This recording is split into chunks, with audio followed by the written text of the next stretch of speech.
नमस्कार दोस्तों, कहानियां क्राइम की में आपका स्वागत है। 18 अक्टूबर 2004 कर्नाटक एसटीएफ ने एनकाउंटर में मार गिराया एक ऐसे शख्स को जिसकी कर्नाटक, तमिलनाडु और केरला सरकार 20 साल से तलाश कर रही थी। जिस एक शख्स को पकड़ने के लिए करीब 100 करोड़ से भी ज्यादा रुपए सरकारों ने खर्च कर दिए थे, लेकिन उसके बाद भी 20 साल लग गए। उसने लगभग 2 से 3 हजार हाथियों और करीब 184 लोगों को मारा था। उसका शौक था लोगों को मार के उनका सर काट देना। तकरीबन 26 लाख डॉलर की तस्करी बस उसने हाथियों के दांत से की थी। आज हम आपको कहानी सुनाने जा रहे हैं एक ऐसे कुख्यात अपराधी की जो 3 राज्यों की सरकारों के लिए सरदर्द बन गया था। उसके नाम एक ऐसा रिकॉर्ड है जिसे भारत दोहराना नहीं चाहेगा। किसी भी एक इंसान के सर्च ऑपरेशन में लगे सबसे ज्यादा खर्च करीब 100 करोड़ का रिकॉर्ड उसके नाम है।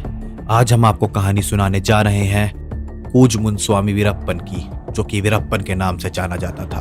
तो बिना देरी किए सीधा कहानी पे चलते हैं। वीरप्पन का जन्म 18 जनवरी 1952 को गोपीनाथक नामक ग्राम के एक चरवाहा परिवार में हुआ था। 18 वर्ष की उम्र में वे एक अवैध रूप से शिकार करने वाले गिरोह का सदस्य बन गया था। अगले कुछ सालों में उसने अपने एक प्रतिद्वंदी गिरोह का खात्मा किया और संपूर्ण जंगल का कारोबार उसके हाथ में आ गया। उसने चंदन तथा हाथी दांत में खूब पैसा कमाया।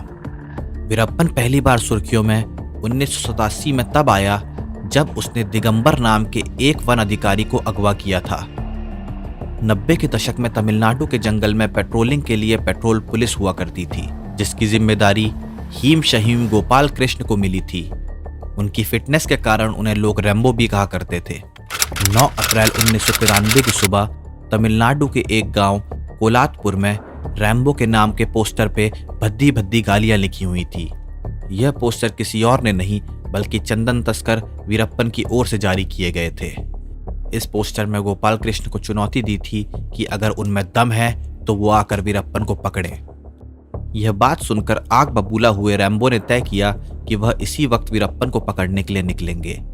जैसे ही वे अपनी टीम के साथ जंगल में पलार पुल को पार कर रहे थे, तभी उनकी गाड़ी खराब हो गई।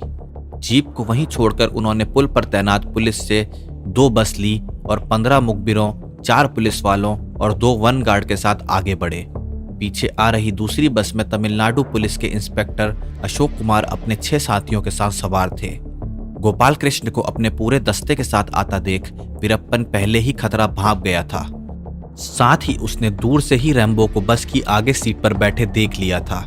जैसे ही गोपाल कृष्ण के नेतृत्व वाला पेट्रोलिंग पुलिस का यह दस्ता एक निर्धारित स्थान पर पहुंचा, वीरप्पन के गैंग के सदस्य साइमन ने बारूदी सुरंगों से जुड़ी हुई 12 वोल्ट कार बैटरी को तार से जोड़ दिया।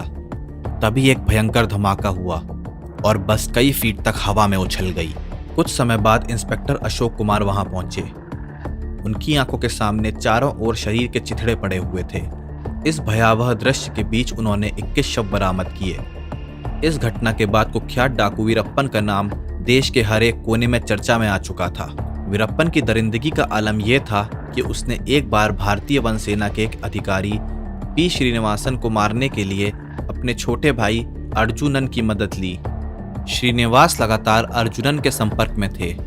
अर्जुनन ने श्रीनिवास से बताया था कि वीरप्पन सरेंडर करना चाहता है, लेकिन असल में यह श्रीनिवास को मारने के लिए वीरप्पन द्वारा बिछाया गया एक जाल था। श्रीनिवास अपने कुछ साथियों के साथ नाम देहली की तरफ वीरप्पन का सरेंडर लेने के लिए रवाना हुए, लेकिन इस दौरान श्रीनिवास ने महसूस ही नहीं किया कि यह उनके पीछे से एक एक करके सभी साथी गायब हो चुके हैं। तभी आगे लंबी लंबी मूंछों वाला शख्स हाथ में राइफल लिए झाड़ियों से निकल कर आ रहा था और जोर जोर से हंस रहा था। श्रीनिवासन उसे देखते ही समझ गए कि वह कोई और नहीं बल्कि वीरप्पन है। साथ ही उन्हें खतरे का भी आभास हो गया था, लेकिन वो जब तक कुछ समझ पाते, वीरप्पन ने उनकी ओर ताबड़तोड़ फायरिंग शुरू कर दी। वीरप्पन की हैवानियत यही नहीं रुकी। उसने श्रीनिवास का सर काटकर अपने घर ले गया और साथियों के साथ श्रीनिवास के सिर से फुटबॉल खेला। श्रीनिवास वही अधिकारी थे जिन्होंने पहली बार वीरप्पन को गिरफ्तार किया था। बात साल 2000 जुलाई की है। दक्षिण भारतीय सिनेमा के जेम्स बॉन्ड कहे जाने वाले अभिनेता डॉक्टर राजकुमार तिरुपति में भगवान वेंकटेश्वर का दर्शन करके कर्नाटक लौट रहे थे। उनके साथ 3 लोग पत्नी पर्वत तम्मा दामाद एस गोविंदराज और सहायक निदेशक नागप्पा थे। उन्होंने कर्नाटक जाने से पहले तमिलनाडु में कुछ दिन गुजारने का फैसला किया। गजनूर में उनका अपना फार्म हाउस था। उन्होंने रात का खाना खत्म किया और परिवार के साथ टीवी देखने लगे। तभी अचानक 15 हथियारबंद लोग उनके घर में जबरदस्ती घुस आए। उनकी अगुवाई रौबदार मूंछों वाला वीरप्पन कर रहा था। उन दिनों कर्नाटक और तमिलनाडु के सीमावर्ती इलाकों में वीरप्पन का आतंक चरम पर था। वीरप्पन ने राजकुमार को उनके फार्म हाउस से अगवा कर लिया। निकलने से पहले उनकी पत्नी को एक वीडियो कैसेट दिया और बोला, इसे कर्नाटक के मुख्यमंत्री तक पहुंचा दीजिएगा, उन्हें पता चल जाएगा कि आगे क्या करना है। उसने यह भी भरोसा दिया कि राजकुमार को कुछ नहीं होगा। फिर वह राजकुमार, गोविंदराज और नागप्पा को लेकर अंधेरे में गायब हो गया। राजकुमार के अपहरण की खबर जंगल में आग की तरह फैल गई। कर्नाटक और तमिलनाडु की सियासत में भूचाल आ गया। प्रशंसकों के बीच राजकुमार का दर्जा भगवान से कम नहीं था। कर्नाटक और तमिलनाडु के सरकार के हाथ पांव फूल गए। राजकुमार के साथ किसी अनहोनी का मतलब था पूरे दक्षिण भारत का दंगों में झुलसना। राजकुमार की पत्नी बेंगलोर पहुंची और वीडियो कैसेट कर्नाटक के तत्कालीन मुख्यमंत्री एस कृष्णा को सौंप दिया। उस वीडियो में वीरप्पन ने राजकुमार को छोड़ने की शर्तें रखी थी। उनमें से तो कई शर्तें ऐसी थी जिन्हें पूरा करना नामुमकिन था। उन शर्तों का खुलासा आज तक नहीं हुआ है। राजकुमार की सुरक्षित रिहाई के लिए जरूरी था कि तमिलनाडु और कर्नाटक की सरकारें मिलकर काम करें, लेकिन कावेरी जल विवाद के चलते दोनों राज्यों के रिश्ते काफी तल्ख थे। लिहाजा अपहरण की खबर फैलने के बाद कर्नाटक में तमिल आबादी वाली जगहों पर राजकुमार के फैंस ने हमला कर दिया। तमिलनाडु के मुख्यमंत्री एस कृष्णा तब सियासत में नए थे। उन्हें कुर्सी संभाले 1 साल भी नहीं हुआ था। जाहिर तौर पर उनके पास इस तरह के हालात से निपटने का कोई खास तजुर्बा नहीं था। उन्होंने तय किया कि वह तमिलनाडु के मुख्यमंत्री एम करुणानिधि से बात करेंगे। दोनों की मुलाकात हुई और वहां से रिहाई की उम्मीद जगी। दोनों मुख्यमंत्री ने आपसी सहमति से एक तमिल पत्रिका के पब्लिशर गोपाल को माध्यम नियुक्त किया। गोपाल के लिए सबसे मुश्किल कार्य था वीरप्पन का ठिकाना खोजना। उन्होंने अपनी छोटी सी टीम लेकर 10 दिनों तक वीरप्पन की तलाश की।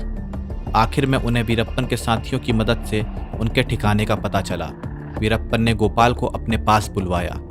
कई मील तक पैदल चलने के बाद वह वीरप्पन तक पहुंचे। गोपाल ने बाद में एक इंटरव्यू में कहा कि जब भी मुझे उस घटना की याद आती है तो मैं यही सोचता हूँ कि राजकुमार ने उतना लंबा पैदल सफर कैसे तय किया होगा। वीरप्पन ने फिर कई वीडियो के माध्यम से सरकार तक अपनी शर्तें पहुंचाई। दिलचस्प बात यह थी कि इस बार राजकुमार को पोरियावर कहकर संबोधित किया जाता। इन शब्द का इस्तेमाल बुजुर्गों के लिए बड़े सम्मान से किया जाता है। वीरप्पन और सरकारी मध्यस्थ के बीच कई दौर से बातचीत हुई।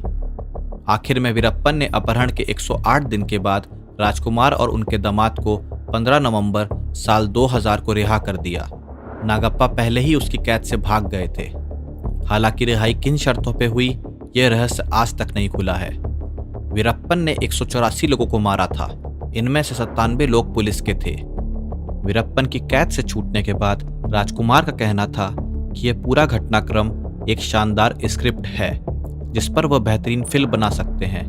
उन्होंने यह भी कहा कि उनके साथ वीरप्पन का बर्ताव बहुत अच्छा था। कहा जाता है कि चंदन तस्कर वीरप्पन खूंखार होने के साथ तेज दिमाग का भी था।